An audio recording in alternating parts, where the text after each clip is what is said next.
The first section of our ball flight chapter is going to be about ball velocity. Now, everybody wants to hit the golf ball farther, and most amateurs out there obsess about their swing speed. But as a coach and fitter, I care way more about ball velocity, or how fast this is going. Now, golf ball velocity is measured in miles per hour, and that measurement is taken immediately upon separation of the ball from the club face.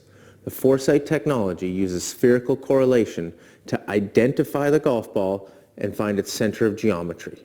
That distance that it travels from frame to frame is then measured to give us a very accurate number when it comes to ball velocity. Let's take a look at this animation, and then we're going to come back and talk to you about how you can maximize your ball velocity to hit the ball as far as possible.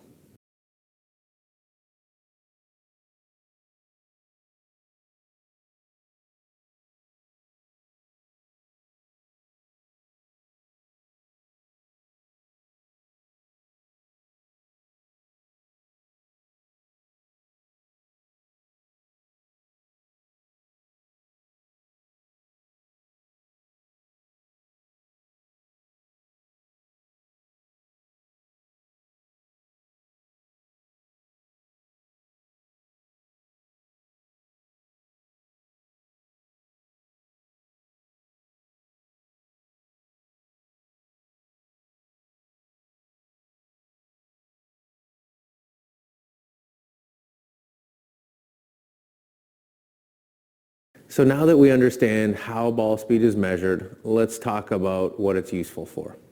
Most amateur golfers concern themselves primarily with swing speed, but as a professional coach, I care way more about ball speed. So there's a couple ways that I use it. The first one is optimizing the performance of the driver. The ball speed tells me that player's potential for total distance. Now, for every ball speed, there's an optimum launch angle and spin rate.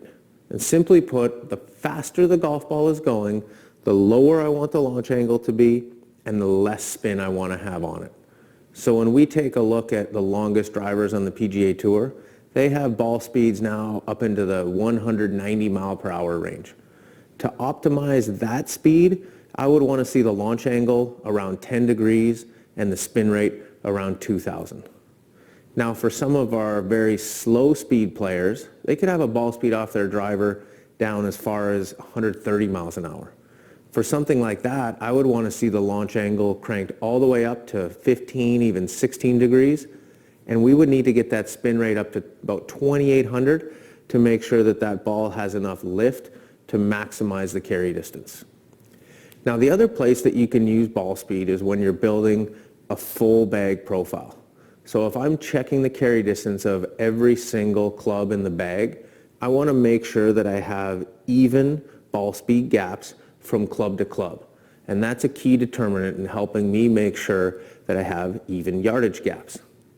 Be sure to check ball speed on those two things to optimize the performance of your golf bag.